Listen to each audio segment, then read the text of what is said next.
Well, the world is once again holding its breath this morning as Donald Trump threatens fresh attacks on Iran.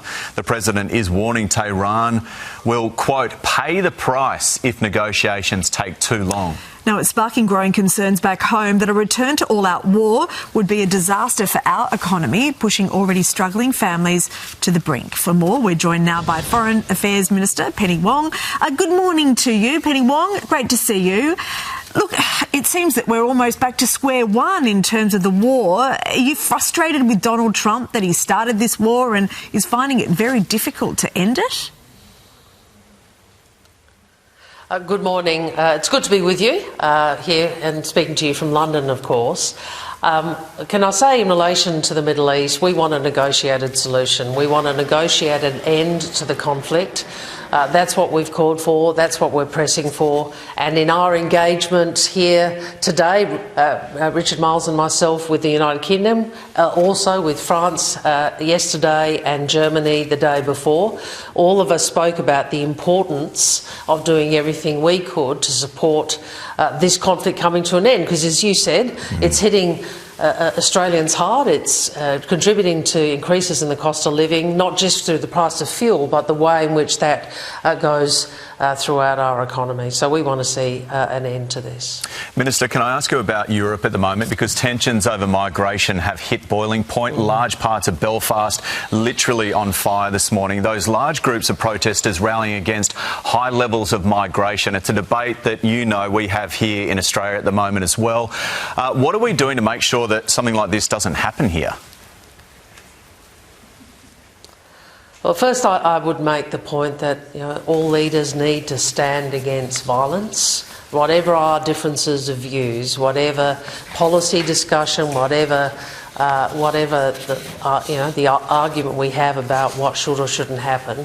Violence is never acceptable, and all political leaders of all parties should always put that view. So let's start with that. In terms of migration, I think we've had this conversation before. You know that net migration has dropped 45% from its peak. You would also know that the permanent migration number has remained steady for a long period of time. What we do need to do is ensure that we continue to invest in housing, because that is one of the areas where the issues of migration really most come to the fore, and that's one of the things the government has been doing.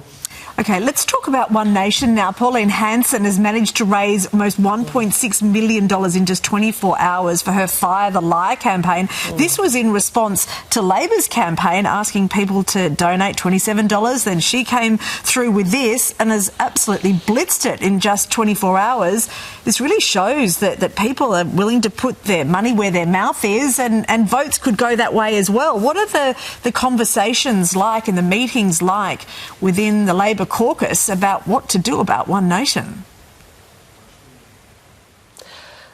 Now, I'm not so interested in One Nation's fundraising. I'm interested in One Nation's politics and One Nation's policies, and the fact that they do look to provoke anger, but they provide no solutions. And most of the time, from what I've seen in the Senate, they simply vote with the Liberal Party. And what we've seen today, in fact, is revelations that they're working together. So what I'd say to Australians is, if you think you're voting for One Nation for change, what's actually going to happen is a vote for One Nation is a vote for the Liberals, and a vote for the Liberals is a vote for One Nation. That's not change. Yeah, that doesn't seem to be landing, though, does it? They just keep building support.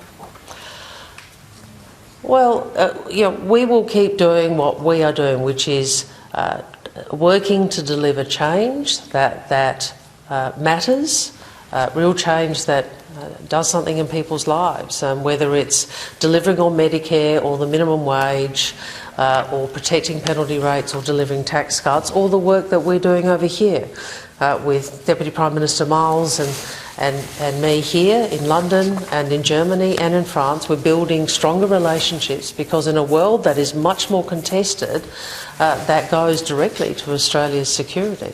OK, Penny Wong, appreciate your time. Thank you. Great to be with you.